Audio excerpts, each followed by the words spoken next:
Hi friends, today we'll talk about how to fix or to solve your Google Classroom app. To not fix or to solve your Google Classroom app errors, you should just go to settings. Here on this page we click apps, default apps, app settings.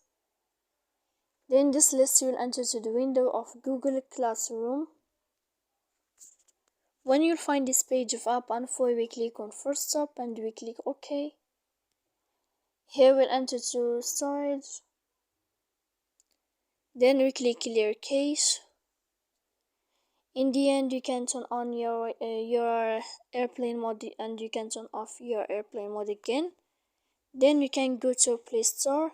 You can find an install and you can wait a moment to install again your app. So please don't forget to support us by like and subscribe.